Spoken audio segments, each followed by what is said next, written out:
El conflicto árabe-israelí se presenta en los medios cual disputa territorial. Un argumento común afirma que en el territorio del presente Estado de Israel residía un milenario pueblo árabe palestino que fue desalojado por la fuerza por los judíos sionistas. Para evaluar estas afirmaciones debemos examinar los hechos históricos. Eso haremos aquí. HIR y Faces presentan una serie basada en el libro El colapso de Occidente, el siguiente holocausto y sus consecuencias.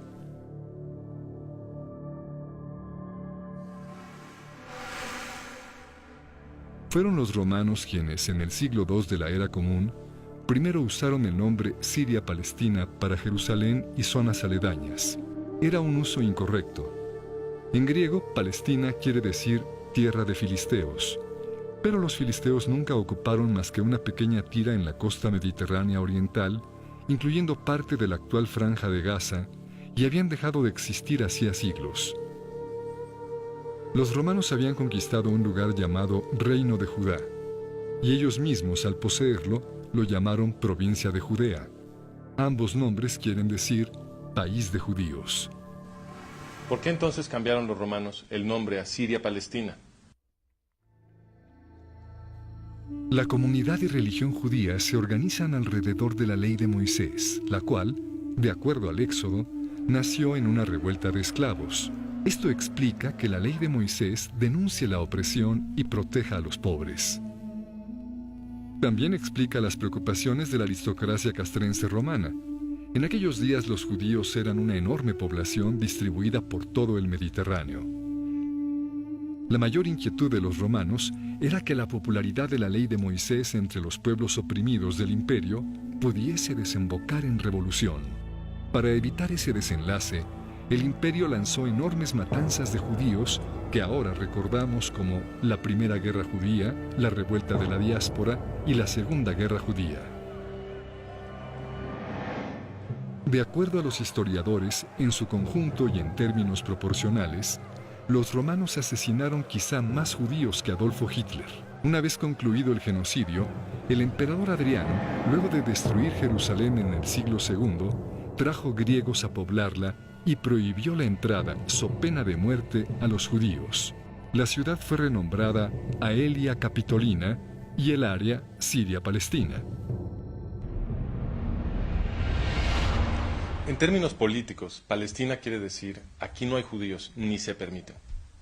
Algunos judíos permanecieron testarudamente en su tierra santa y muchos otros pronto regresaron. Los romanos continuaron informalmente refiriéndose al lugar como Judea. Con el paso del tiempo, el nombre Palestina se fue usando menos y menos y cesó de tener un referente claro. Bajo el Imperio Turco Otomano, amo de toda el área a partir del siglo XVI, no existía entidad administrativa o política alguna llamada Palestina. En el siglo XX, después de arrebatar Oriente Medio a los turcos en la Primera Guerra Mundial, los británicos revivieron el nombre cuando crearon el Mandato Británico de Palestina. Pero su definición final de Palestina, en 1922, comprendía tan solo una cuarta parte del área que ellos mismos habían bautizado Palestina apenas 2 años atrás. Semejante arbitrariedad apoya la queja del historiador árabe Philip Hitti, quien atestiguara ante el Comité Anglo-Americano de Investigación en 1946. No hay en la historia ninguna Palestina, en lo absoluto. Pero si el nombre Palestina es una creación artificial del Imperio Romano, y más tarde del Imperio Británico, entonces, ¿quiénes son los así llamados palestinos? Esa pregunta la contestó en entrevista con la revista holandesa Trouw, Zahir Mohsen, jefe de operaciones militares de la Organización para la Liberación de Palestina, o la OLP, ahora mejor conocida como la Autoridad Palestina. En una entrevista que otorgó la revista holandesa Trouw, Mohsen explicó: "Los árabes somos un solo pueblo. Es solo por razones políticas que apoyamos nuestra identidad palestina con cuidado, pues es de interés nacional que los árabes aprendan a promover la existencia de un Estado palestino independiente en oposición al sionismo. Es verdad, la existencia de una identidad palestina está ahí solo por razones tácticas. La fundación de un Estado palestino es una nueva herramienta para continuar la lucha contra Israel y por la unidad árabe". guerra tras guerra, los esfuerzos combinados de varios países árabes fueron derrotados por el pequeño Israel. Así que hacía falta una nueva herramienta, una estrategia de guerra política que combinara terrorismo con diplomacia para lograr lo que la campaña militar abierta no podía. ¿Pero acaso Zahir Muhsein está diciendo que la noción de un pueblo palestino con presunto derecho a la tierra del Estado judío fue simplemente inventado? La constitución de la OLP parece confirmarlo. En su primera constitución, creada en 1964, la OLP definió Palestina en el artículo 2 con las fronteras que tenía en tiempos del mandato británico. Esta es una referencia a la segunda definición arbitraria de los británicos, la de 1922. ¿Cómo es posible que un poder colonial extranjero del siglo XX pueda definir arbitrariamente las fronteras de la tierra supuestamente ancestral de los palestinos? Pero la verdad es que la OLP ni siquiera adoptó realmente la definición británica. En el artículo 24, la OLP afirmó explícitamente que Judea, Samaria y Gaza, los territorios que ahora reclama para su anhelado Estado, no eran palestinos. Artículo 24. Esta organización no reclama soberanía territorial sobre Cisjordania, en el reino hashemí de Jordania, ni en la Franja de Gaza. En 1968, la OLP reescribió su constitución. Esta vez la definición de Palestina ya no excluyó Gaza, Judea y Samaria, así que la OLP ahora sí estaba reclamando estos territorios. ¿Qué explica el cambio? En 1964, cuando la OLP escribió su primera constitución, Egipto estaba ocupando ilegalmente el territorio de Gaza y Jordania estaba ocupando ilegalmente Judea y Samaria. Pero entonces los árabes provocaron la guerra de 1967 o la Guerra de los 6 días, en la cual los israelíes capturaron los territorios de Gaza, Judea y Samaria, entre otros. Fue después de esto que la OLP reescribió su constitución en 1968 para incluir Gaza, Judea y Samaria en su definición de Palestina. Las fronteras de Palestina luego son flexibles y se redibujan para rodear con precisión nada más el territorio que Israel controla. En otras palabras, las fronteras de Palestina se escogen tan solo para que pueda ser usada como una herramienta para continuar la lucha contra Israel. Pero si Palestina es una invención reciente, y si lo mismo aplica para la identidad palestina, entonces ¿de dónde vienen los árabes musulmanes que hoy en día se hacen llamar palestinos? Hoy en día viven alrededor de 8 millones de personas en Israel, pero el estimado más confiable habla de 300.000 en la misma área en el siglo XIX. Estaba prácticamente vacía, y así la describieron los viajeros decimonónicos. Por ejemplo, a mediados del siglo XIX, el cónsul británico se quejó de que el área estaba vacía de habitantes. Cuando Mark Twain visitó el lugar, comentó que en el valle de Jezreel no se veía un solo pueblo 30 millas a la redonda. Y Pierre Loti, un autor francés, escribió luego de su visita que las ciudades y los palacios se habían vuelto polvo. En un estudio histórico, Karl Hermann Voss explicó todo esto como resultado de la conquista árabe musulmana. En los 12 y medio siglos que hubo entre la conquista árabe del siglo VII y los comienzos del regreso de los judíos en los 1880s, Palestina fue yerma. Sus antiguos canales y sistemas de irrigación fueron destruidos y la maravillosa fertilidad de la que habla la Biblia desapareció para convertirse en desierto y desolación. ¿Y las pocas personas que ahí vivían, quiénes eran? La mayoría eran musulmanes, pero se dividían en varias identidades, algunas violentamente opuestas y ninguna de ellas palestina. También subsistían pequeñas comunidades judías en la mayoría de los asentamientos grandes y en los pueblos de la Galilea, y también había grandes poblaciones judías en Jerusalén, Hebrón, Safed y Tiberias. En Jerusalén, de hecho, los judíos eran mayoría. Un documento del consulado británico fechado en 1859 dice: «Los mahometanos de Jerusalén no exceden una cuarta parte de la población entera». En 1878, 2 años antes de que empezaran las migraciones sionistas, el sultán otomano lanzó una política de reasentamiento para atraer musulmanes, en su mayoría circasianos y argelinos.